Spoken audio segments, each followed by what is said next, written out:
officielle. Les difficultés du mouvement chrétien au deuxième et troisième siècle. On n'a pas beaucoup de temps le programme. L'étude que je consacre, de la Res Publica Romana.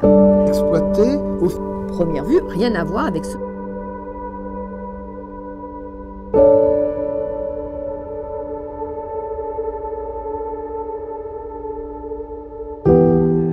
Pour aujourd'hui, une fois que, d'après ce qu'on m'avait dit, le public serait plutôt composite, c'est-à-dire qu'il y a des spécialistes en études anciennes, en particulier en lettres classiques, mais il y a d'autres qui sont peut-être des spécialistes en histoire, philosophie, ou même dans d'autres domaines.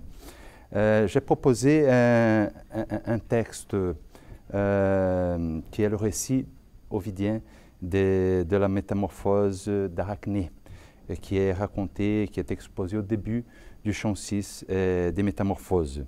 Et je vais vous proposer deux interprétations, ou plutôt deux voies qui vont aboutir à une interprétation de ce mythe. Et d'après cette interprétation, je pense qu'on pourra, je vais essayer de montrer qu'on peut y trouver, y voir une filiation d'Ovide dans une tradition qui discute les rapports entre philosophie et poésie. Bon, le récit ovidien du mythe d'Arachné se lit, comme j'avais dit, au début du livre 6 des Métamorphoses. Donc je commence immédiatement par un résumé de ce récit pour passer après à mon essai d'interprétation. Le résumé en très peu de mots. L'histoire se passe en Méonie, ou Lydie, où habite Arachné. La déesse Pallas, Pallas, Athéna, Minerve, mais Ovide se sert du nom grec Pallas. La déesse Pallas y arrive afin de faire valoir sa divinité, c'est-à-dire afin de punir ceux qui ne lui rendent pas hommage. Car elle avait entendu dire qu'Arachné, une mortelle, refusait de lui reconnaître la supériorité dans l'art de tisser la laine, en se vantant de n'y rien devoir à la déesse. Après s'être métamorphosée en une vieille femme, Pallas s'adresse à Arachné, donc sous les traits d'une vieille femme, en lui reconnaissant d'abord sa supériorité parmi les mortels, mais en lui conseillant de s'incliner devant la déesse. Arachné non seulement méprise le conseil de cette vieille dame, mais dit qu'elle serait, elle, Arachné, serait prête à se mesurer avec la déesse dans une compétition dans l'art de tisser la laine. Aussitôt, rejetant son aspect de vieille femme, la déesse se fait connaître. Toutes deux, donc Pallas, Arachné, installent chacune de son côté leurs deux métiers et ça commence la compétition.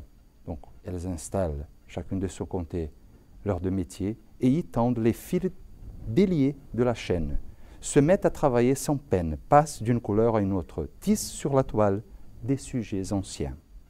Alors, quels sont ces sujets? Un résumé donc du sujet de la toile de Pallas et puis de celui de la toile d'Arachné. Donc, la toile de Pallas. Tout au centre de la toile, la dispute de Pallas elle-même et Neptune, pour donner leur nom à la ville de Cécrops, Athènes.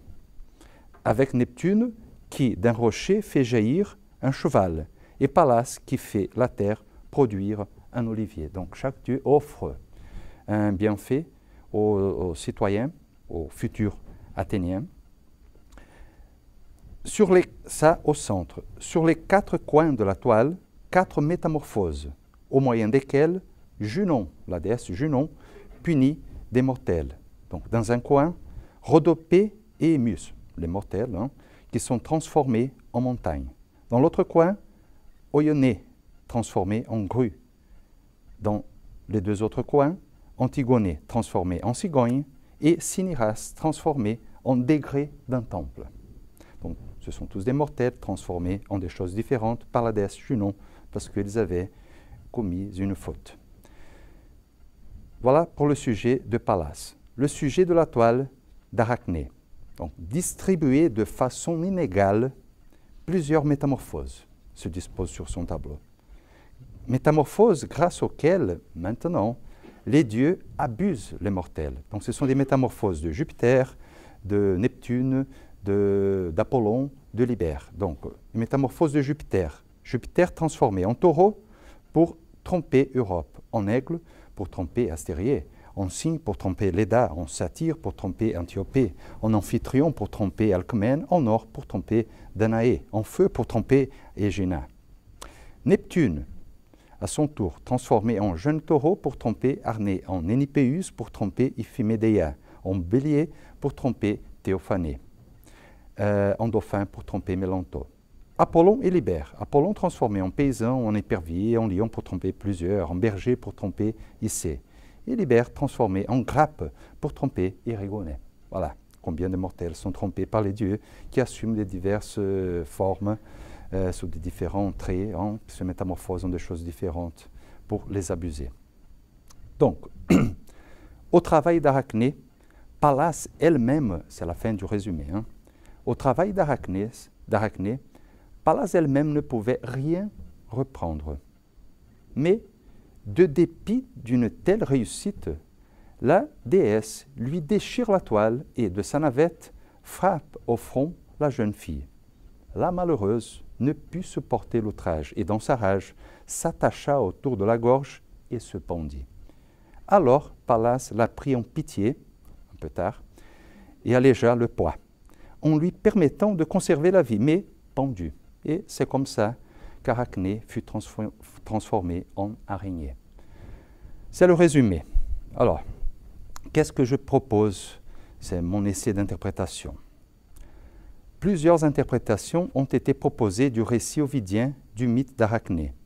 Selon une interprétation, une perspective théologique, on peut remarquer l'opposition entre le labeur humain, Arachné, et l'inspiration divine, Pallas, la naïveté de la tisserande et la cruauté de la déesse, l'impiété humaine et la punition divine. Selon une perspective politique, on peut comparer la punition infligée à Arachné par Minerve à celle infligée à Ovide même par Auguste. Selon une perspective esthétique, la tapisserie de Minerve obéit à un plan général qui se divise au centre en deux groupes principaux, donc Pallas et Neptune, chacun des dieux qui offre aux hommes des bienfaits. Donc, je répète, un plan général qui se divise au centre en deux groupes principaux, entourés par 4 scènes secondaires occupant les 4 angles du tapis, les 4 punitions infligées par Junon à des mortels. Voilà le tableau de Minerve selon une perspective esthétique. Le tableau, la tapisserie d'Arachné, à son tour, n'obéit à aucun ordre apparent, mais s'intéresse à l'effet de vraisemblance, cela est dit dans le récit d'Ovide, s'intéresse à l'effet de vraisemblance de chaque scène en particulier. Là donc, une composition statique et archaïsante qui nous demande de contempler l'ensemble, la tapisserie, le tableau de Pallas. Ici, le tableau, la tapisserie d'Arachné, une composition dynamique et moderne qui nous demande d'examiner les détails. Or, ces interprétations ne s'excluent pas, mais chacune essaye de dévoiler un parmi plusieurs aspects du récit ovidien, car le poète, tel qu'Arachné, est un tisserand habile, capable de coudre différents éléments dans un ensemble poétique, et il revient à nous, les lecteurs, d'être capables de contempler l'ensemble en même temps qu'en en examinant les détails, c'est-à-dire d'admirer le tissu du poète en même temps qu'en en discernant les fils. Car, comme le dit Horace, le poète regrette quand son labeur n'apparaît pas aux yeux du lecteur, ni le mince fil dont ses poèmes ont été cousus. Essayons donc d'attirer l'attention sur un fil qui peut-être demeure encore caché à nos regards.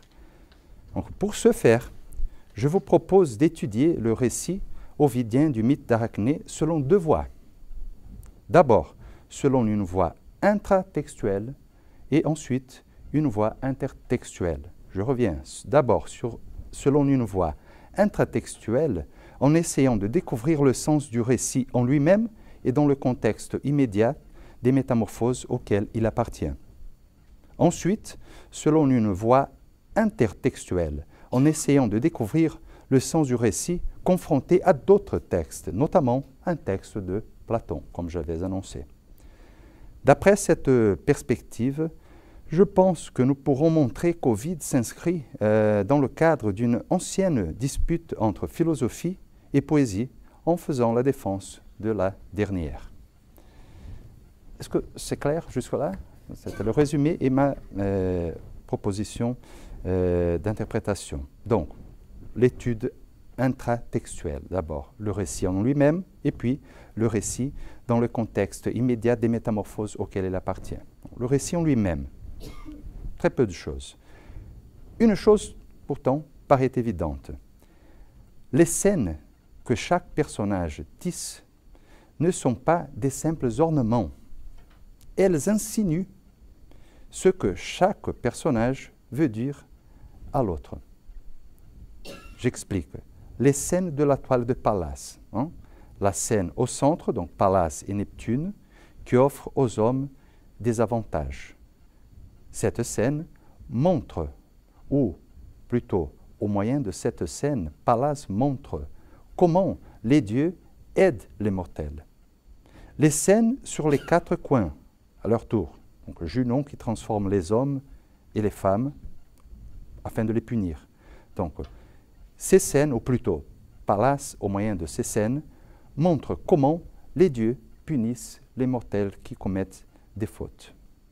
Voilà pour la toile de Pallas. Ce ne sont pas seulement des ornements, mais c'est ce que Pallas est en train de dire aux gens, sinon en particulier à Arachné. Les scènes de la toile d'Arachné, c'est-à-dire les dieux qui se servent d'une métamorphose pour abuser les mortels. Ces scènes montrent, ou plutôt, encore une fois, Arachné, au moyen de ces scènes, montre comment les dieux font du mal aux hommes. Donc, première conclusion, Pallas, dans sa toile, est en train de se vanter. Elle se vante d'offrir aux hommes, en tant que déesse, un avantage, un bienfait, c'est-à-dire l'art de tisser la laine, mais menace de punir les mortels qui ne lui rendent pas hommage, c'est-à-dire menace de punir Arachné si elle ne lui rend pas hommage dans cet art. Donc, elle parle à Arachné au moyen de ces dessins, de ces scènes. Arachné, de sa part, au moyen de ce qu'elle brode sur le tapis, accuse la déesse de se dissimuler pour l'abuser, parce qu'elle avait fait exactement ça. Pallas, elle avait pris une forme qui n'était pas la sienne, elle s'était métamorphosée en une vieille dame pour tromper Arachné et lui faire du mal. Voilà le récit en lui-même. Maintenant, le récit dans le contexte immédiat des métamorphoses auxquelles il appartient. Or, le mythe d'Arachné, qui se lit tout au début du livre 6 des Métamorphoses, vers 1 jusqu'à 145, fait suite au mythe des Pierides, qui se lit à la fin du livre précédent, vers 250 jusqu'à la fin, vers 600-778. Et c'est le personnage de Pallas qui unit l'un à l'autre, car c'est Pallas qui, il est dit, au livre 5, vient au mont Hélicon, où elle est accueillie par les Muses. Et au livre 6, vient en Lydie, où elle s'adresse à Arachné. Plus précisément, au livre 5, Pallas, qui s'était fait compagnon de Persée, le quitta pour se rendre au mont Hélicon et y voir de ses yeux la source d'Hippocrène, à laquelle avait donné naissance un coup de sabot de Pégase, le cheval né de la décapitation de Méduse par Persée. Au mont Hélicon, pourtant, la déesse est accueillie par les 9 muses qui lui racontent l'histoire des filles de Pierros qui les avaient outragées. Alors, c'est pourquoi, au livre 6, Pallas, ne voulant pas subir le même sort des muses, ne voulant pas être elle-même outragée par des mortels, vient en Lydie, parce qu'elle avait entendu dire qu'Arachné ne lui rendait pas hommage. Donc, parmi d'autres points, parmi plusieurs points communs aux deux récits, relevons les deux suivants. Donc, des ressemblances et des différences. Donc, ressemblances. Dans les deux récits, donc des Pierides et d'Arachné, des mortels se mesurent avec des dieux, et cela dans un art qui est le domaine même des dieux. C'est-à-dire, les Pierides se mesurent avec les muses dans l'art du chant, et Arachné se mesure avec Pallas dans l'art de tisser la laine. Voilà pour les ressemblances. Des différences. Donc, deux différences. Première, d'un côté, ce sont des mortels, dans le premier récit, ce sont des mortels, les Pierides, qui défient les dieux, les muses. De l'autre côté, c'est un dieu, la déesse Pallas, qui s'adresse à un mortel, Arachné. Donc, c'est l'inverse. Deuxième différence, d'un côté, dans le premier récit, les Pierides, les mortels, n'acceptent pas la victoire qui, toutefois, revient de droit aux déesses, c'est-à-dire aux muses. Et alors, les Pierides accablent les muses d'outrage en essayant de porter sur elles ses mains. Donc, il y a une réaction violente. De l'autre côté, le deuxième récit, la mortelle Arachné était disposée à tout accepter si elle était vaincue, différemment des Pierides. Cela est dit dans le texte, c'est le vers 25 du livre 6. Mais c'est maintenant la déesse qui, prise de jalousie, outrage la mortelle en la frappant au front. Donc c'est l'inverse, encore une fois. Or, le contraste entre les deux récits est évident. Et à la lumière de ce contraste, tel paraît être maintenant le sens du deuxième récit, le récit du mythe d'Arachné. Donc, deux choses. La première, au moment où elle raconte qu'elles avaient été défiées par des mortels, les muses rajoutent, je cite, « Il était certes humiliant d'accepter ce combat, c'est-à-dire il était humiliant pour nous, des déesses, d'accepter un combat proposé par des mortels. Mais le décliner nous parut plus humiliant encore, et c'est pour cela que nous avons accepté. Or, si en principe, il est humiliant qu'un dieu accepte de se battre avec un mortel, que dire de Pallas, une déesse, qui se donne la peine de défier une simple mortelle? Deuxième chose, que des mortels, prises du désespoir, c'est-à-dire les Pierides, outragent des déesses, les muses, et veulent porter sur elles leurs mains, c'est une impiété. Mais qu'une déesse prise de jalousie et de rage fasse violence contre une mortelle, c'est le comble de l'injustice. Donc, deuxième conclusion.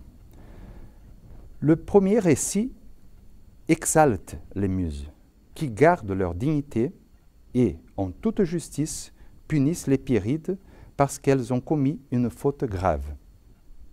Le deuxième récit, pourtant, rabaisse Pallas, qui descend au niveau d'une mortelle et, en toute injustice, outrage Arachné par simple jalousie. Donc, conclusion finale. Si on revient maintenant à la première conclusion, on peut dire que, donc, et voilà la première conclusion pour cette brève interprétation, cette brève étude intertextuelle. On peut dire que, bien que les scènes de la toile de Pallas montrent comment les dieux aident les mortels, mais aussi les punissent quand ils commettent une faute, ce que le récit ovidien du mythe d'Arachné lui-même met en scène, c'est ce dont parlent les scènes de la toile d'Arachné. C'est-à-dire que Pallas tisse sur sa tapisserie des scènes où les dieux font ça. Ils aident les mortels d'un côté, où ils punissent les mortels qui commettent une faute. Mais ce que la déesse elle-même est en train de faire, c'est ce qui est tissé sur la tapisserie d'Arachné. C'est-à-dire une déesse qui se sert d'une métamorphose pour abuser une mortelle et, de la sorte, lui faire du mal. Voilà la première conclusion à laquelle j'aboutis au moyen de cette brève étude intertextuelle. Je passe à l'étude intertextuelle. Jusque-là, est-ce que ça va? C'est clair? D'accord. Bien que j'ai annoncé la confrontation du texte d'Ovide à un texte de Platon, je ne peux pas passer sous silence sa confrontation à un texte d'un auteur de beaucoup plus ancien que Platon. Donc, avant de passer à Platon, je viens à ce texte. Or, c'est la première entrée de Pallas, la déesse aux yeux perses, dans la scène de la poésie grecque et par là occidentale. Au début du chant 1 de l'Iliade d'Homère, quand Achille est pris de la colère, c'est la déesse Pallas qui descend des cieux pour la calmer. Je cite le passage, ce sont les vers 180 jusqu'à 207, je cite. Achille, qui avait été outragé par Agamemnon, frémit de rage. Dans sa poitrine, deux parties agitent violemment son cœur.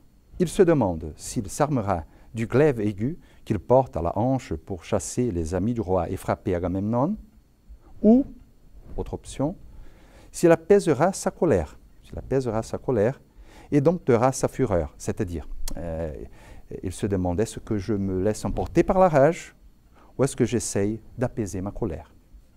Or, tandis qu'il agite ses pensées dans son âme, je continue la citation, et qu'il tire sa longue épée du fourreau, c'est-à-dire, il a choisi le deuxième chemin, le premier d'abord, c'est-à-dire, il va se laisser emporter par la colère. Donc, en ce moment, Pallas descend du ciel. Donc, Pallas. Elle se tient derrière Achille et saisit sa blonde chevelure. Achille, étonné, se retourne et reconnaît aussitôt Pallas. Il lui adresse ces paroles. « Pourquoi, fille de Zeus qui tient l'Égypte, es-tu venue en ces lieux ?» Et Pallas, aux yeux perses, lui répond à son tour. « Je viens des cieux pour apaiser ta colère, si toutefois tu veux m'écouter. » Voilà la citation. Alors, pour lui apaiser sa colère. Est-ce bien ça ce que fait la déesse au début du chant 6 des Métamorphoses? Donc, encore une fois, le contraste me paraît évident. Le contraste met en évidence l'ironie du récit ovidien maintenant. Car la déesse qui, dans l'Iliade, apaise la colère d'un mortel, dans les Métamorphoses, toutefois, est elle-même une immortelle emportée par la jalousie et la rage. Or, ce contraste ou cette ironie ne fait qu'augmenter si, maintenant, on rend compte de la réception ancienne déjà du passage homérique. Plein d'auteurs, interprètes, anciens, qui ont commenté ce passage. Je me borne à deux exemples. C'est déjà Platon qui fait Socrate dire dans le Cratyle, je cite, « Il semble, en effet, que déjà les anciens jugeaient Pallas, donc dans ce passage du début du chant de l'Iliade, comme aujourd'hui les connaisseurs en Homère, hoinun peri homeron deinoi. Car la plupart de ceux-ci, interprétant le poète, exegumenoi ton poieten, donc il s'agit d'une exégésis, d'une interprétation, donc, car la plupart de ceux-ci, interprétant le poète, le passage de l'Iliade, disent qu'il fait, que le poète qu'Homère fait de Pallas, voilà, l'esprit et la pensée. Non te kai dianoian, nous et dianoia. C'est ça ce que Pallas, d'après ses interprètes anciens d'Homère, signifie dans ce passage de l'Iliade. Nous dianoia, l'esprit, la pensée.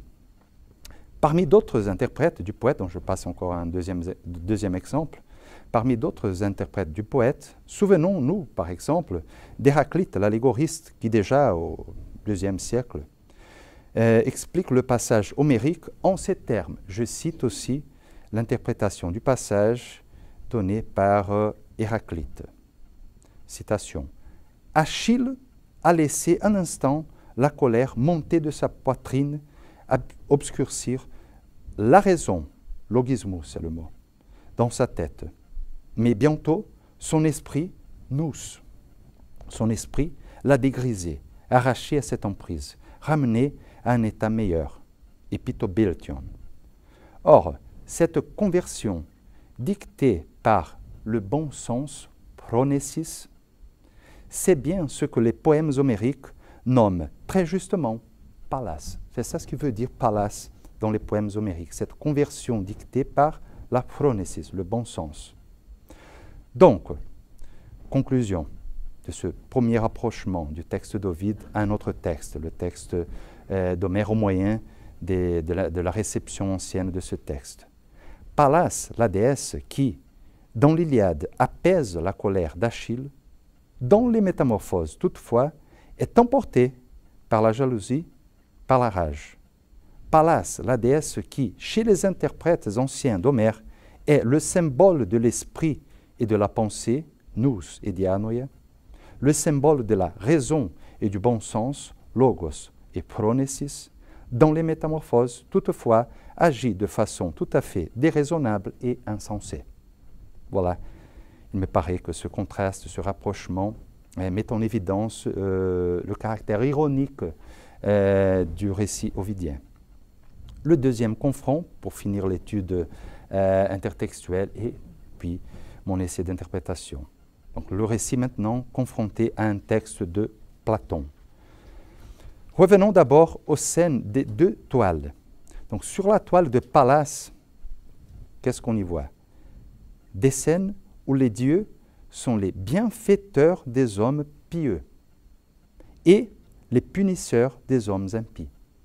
Ou encore, en d'autres mots, où les dieux sont la cause d'un bien dont les hommes profitent, auquel les hommes profitent. Et les hommes sont la cause d'un mal que les dieux punissent. Voilà. Sur la telle d'Arachné, qu'est-ce qu'on y voit?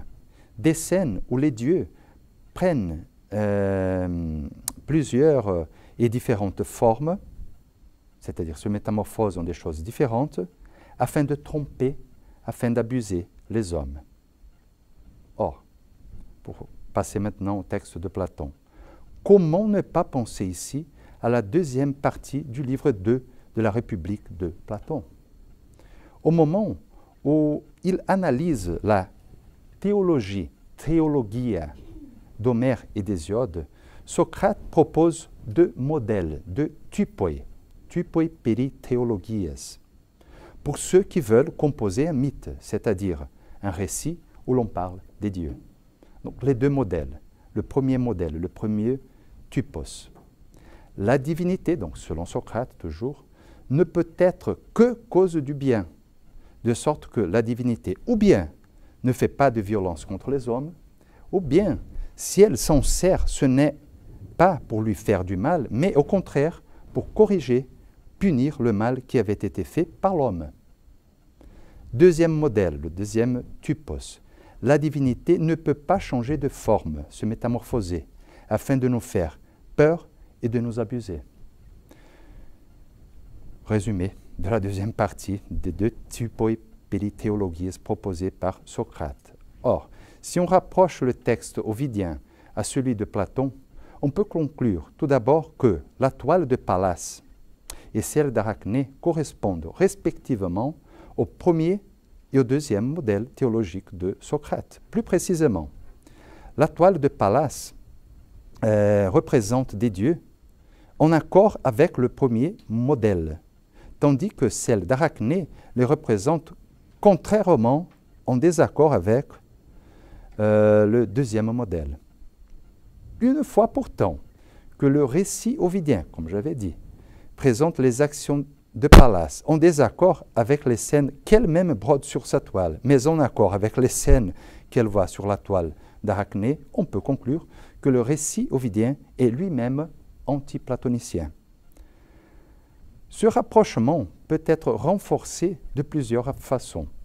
Par exemple, rappelons que Socrate, toujours dans la deuxième partie du livre 2 de la République, bien qu'il examine la représentation des dieux dans des compositions verbales, Homère, Hésiode, il parle des poètes, des mythographoi. Socrate, je répète, bien qu'il examine la représentation des dieux dans des compositions verbales, reproche une fois, pourtant, la représentation des luttes entre les dieux et les géants brodées sur des tissus. Or, il s'agit du péplos qui était présenté pendant le cortège des fêtes athéniennes de la déesse Pallas.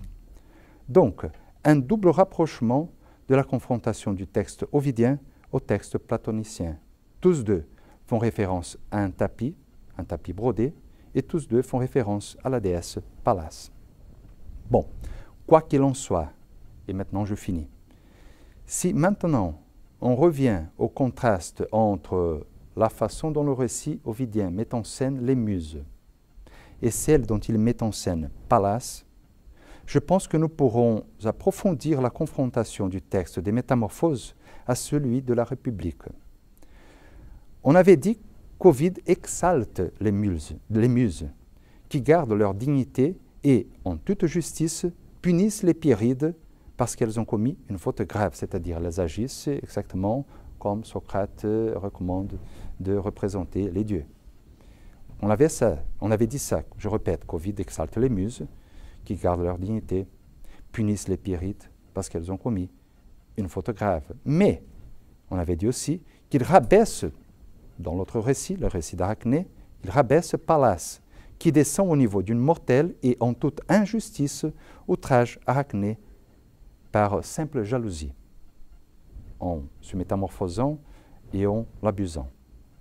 Or, si les muses sont, comme il est dit dans le premier récit, les déesses du chant et par là de la poésie, Pallas, comme on avait dit, déesse de l'esprit et de la pensée, déesse de la raison et du bon sens, selon les mots de Socrate dans le Cratyle, selon les interprètes anciens d'Homère, Pallas, disais-je, ne peut être autre chose que la déesse de la philosophie. En d'autres mots, Ovide exalte la poésie en détriment de la philosophie. De cette façon, on peut approfondir la confrontation du récit ovidien du mythe d'Arachné au livre 2 et 3 de la République, où Socrate conclut l'examen de la théologie homérique en disant justement qu'Homère et avec lui les poètes, donc la poésie, ne doivent pas être admis dans la ville qu'il est en train de concevoir avec ses interlocuteurs Glaucon et Adimante. Donc Ovide répond à Platon que c'est la philosophie qui se trompe et c'est la poésie qui l'emporte de beaucoup. Bon, voilà, c'était...